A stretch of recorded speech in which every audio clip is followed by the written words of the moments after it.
La economía en Cuba, una crisis sin fin que agobia al pueblo cubano. ¿Cómo están, amigos? Bienvenidos a Noticias Importantes. Comenzamos. En lugar de proceder a los cambios que la realidad cubana demanda, el títere castrista ha trasladado la solución de la crisis al campo de la conceptualización. La crisis económica, devenida en crisis política y empecinamiento en no cambiar nada de lo que afecta al poder, Estado y gobierno, ha conducido al intento de resucitar una institución que está agonizando, el llamado poder popular. La participación de los pueblos en las decisiones de sus países ha recorrido una larga historia.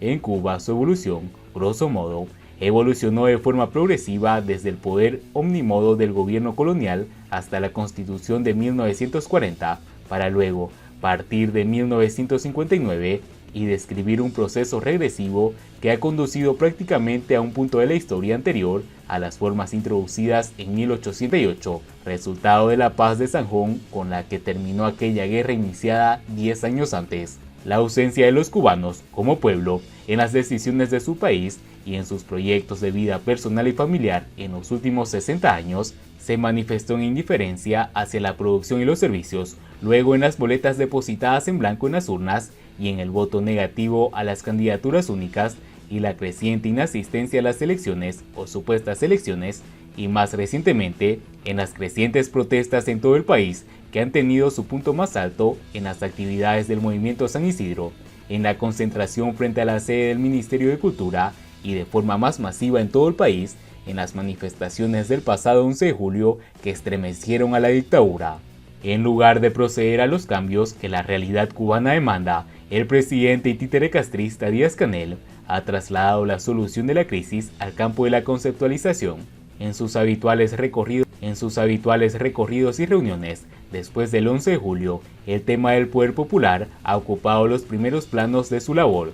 El 30 de septiembre, en la reunión virtual con los delegados municipales del Poder Popular, el presidente dijo: en Cuba se trabaja con la unidad de los poderes a través de los órganos que tienen funciones diferentes, porque el concepto de poder que se usa aquí en Cuba, en la Revolución Cubana, es un concepto de poder popular, en el que está subordinado o se construye con el concepto de soberanía popular.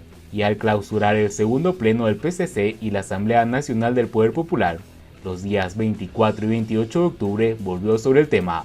En el pleno del PCC y en la Asamblea Nacional del Poder Popular, Díaz-Canel repitió que el poder popular consiste en que es intransferible, que tiene un sustento en la soberanía popular y que se articula en la estructura estatal a través de órganos diferentes con diferentes funciones.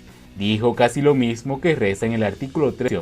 Si la soberanía es popular, radica en el pueblo y no se transfiere, significa que el pueblo siempre es el soberano. Por lo tanto, cuando no la ejerce directamente la delega, pero no la transfiere. En el caso de Cuba, según la Constitución, el pueblo delegó la soberanía en la Asamblea del Poder Popular y demás órganos del Estado. El problema radica en el enorme trecho entre lo dicho y el hecho. Veamos. En el artículo 5 de la Constitución, establece que el PCC es la fuerza dirigente superior de la sociedad y del Estado. Por lo tanto, la Asamblea Nacional del Poder Popular ocupa un lugar inferior al PCC. La Constitución no fue elaborada por delegados elegidos por el pueblo, sino designados por la Asamblea Nacional del Poder Popular, propuesta por el PCC. Los candidatos y diputados de la Asamblea Nacional son seleccionados por una comisión de candidatura, integradas por representantes de las organizaciones de masas subordinadas constitucionalmente al PCC. La comisión de candidatura goza de potestad para incluir en la nómina al 50% de los candidatos sin ser electos por el pueblo. La misma gente elige y designa a los jefes de los órganos del Estado. El presidente de la República, según define la Constitución, representa al Estado y dirige su política general, pero el artículo 109 dice: la Asamblea Nacional del Poder Popular elige al presidente de la República.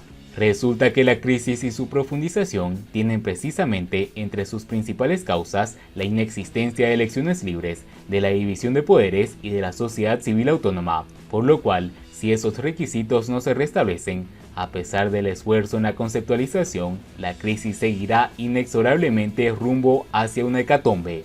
El hecho inocultable es que la profundización de la crisis estructural en que Cuba está inmersa ha coadyuvado a la toma de conciencia del pueblo, de que el poder popular no representa ningún beneficio para sus maltrechas. El llamado poder popular, si es que lo tuvo, perdió su encanto, enfermó y está en fase terminal. Siguiendo con las noticias. No es un secreto que la llegada de pasajeros no residentes hacia destinos turísticos en el país estará condicionada con la evolución mundial de la pandemia. En medio de las expectativas que creó la marcha del 15 de noviembre, la economía cubana y la mayoría de los problemas sociales y políticos pasaron a segundo plano. Pero esto no quiere decir que se hayan solucionado, están ahí y se mantienen calificados de insolubles. En particular, está la apertura del turismo el pasado 15 de noviembre. Al respecto, al día siguiente de la fecha señalada, los ministros de Turismo y Transporte, Juan Carlos García y Eduardo Rodríguez, respectivamente, solicitaron un encuentro en el Hotel Melia de La Habana con turoperadores del destino de Cuba, con el fin de actualizar sobre las preparaciones para la reapertura de las fronteras. Primero que todo, se destacó que Cuba estaba comprometida a hacer un turismo responsable y seguro, apegado a los protocolos sanitarios. Dadas las restricciones en el uso del dólar y con la relación de las formas de pago, se explicó que habrá unas tarjetas prepago en moneda libremente convertible que se podrán adquirir en las casas de cambio Cadeca. La tarjeta no será personalizada, sino que funcionará mediante un PIN. El cliente, al salir del país, aún posea fondos superiores a $5, los recibirá en efectivo. Así son las soluciones del perfeccionamiento económico en la isla. Pero para tener una idea de la importancia de esta apertura, hay que recordar que en el año 2019 el turismo ocupaba el segundo lugar en la economía cubana y se recibieron 4,3 millones de extranjeros en los diferentes polos del país. Cuba apuesta por la recuperación en los niveles de turismos anteriores a la pandemia como una principal solución para sus problemas financieros. Pero, ¿cómo se puede pensar en un pronóstico positivo en medio de una fuerte recesión de la economía mundial?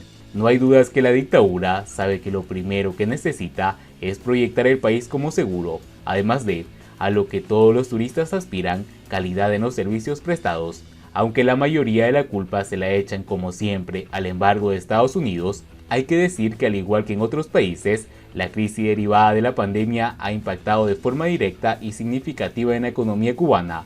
No es un secreto que la llegada de pasajeros no residentes hacia destinos turísticos en el país estará condicionada por la evolución mundial de la pandemia y la efectividad de una vacuna para el coronavirus que restablezca la confianza de los turistas a viajar sin temor.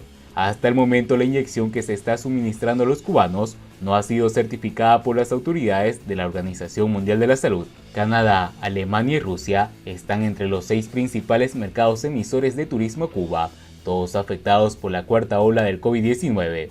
Aunque Canadá ha bajado los contagios, se plantea que no tan rápido como antes. Por su parte, en Rusia se dio a conocer que la inmunidad colectiva es del 48%, pero hay un importante aumento en los casos frente a la tendencia mundial. En el tema de Alemania, la cuarta ola del COVID-19 es tan grave que se preparan para una Navidad de luto. Incluso se plantean que este mes de noviembre de 2021, Alemania está peor que el año pasado. La Organización Mundial de la Salud estima que en 500.000 de personas son víctimas de contagios y morirán en la región hasta el principio de febrero de 2022. Durante el periodo, 43 países enfrentarán una tensión elevada o extrema capacidad hospitalaria. Esta es una realidad por la que tiene que pasar la apertura del turismo en nuestro país, aunque además pone en riesgo a la propia población cubana. Carencias de todo tipo y muchas dificultades se avecinan para el pueblo cubano, no solo por la pandemia, porque también hay experimentos económicos que se realizan de forma constante por la dictadura. La seguridad alimentaria de la población está temblando desde ya y seguirá dificultándose aún más. Habrá que preguntarse si el pueblo soportará todo lo que se le avecina de forma negativa, sumando a lo que ya está pasando. Se puede afirmar sin temor a equivocarse que en los próximos años será muy difícil en la recuperación de la economía cubana a los niveles que tenía antes de la pandemia, que eran insatisfactorios para la sociedad. Solo un cambio radical en el actual sistema totalitario y dictatorial salvaría a la nación cubana de la catástrofe que ya tiene encima. Y bien amigos, así vamos terminando las noticias importantes del día de hoy. Por favor, nos ayudarían mucho compartiendo las noticias con sus amigos, con sus familiares y así poder llegar a muchas más personas con la verdadera realidad en Cuba. Patria y vida mis hermanos, nos vemos en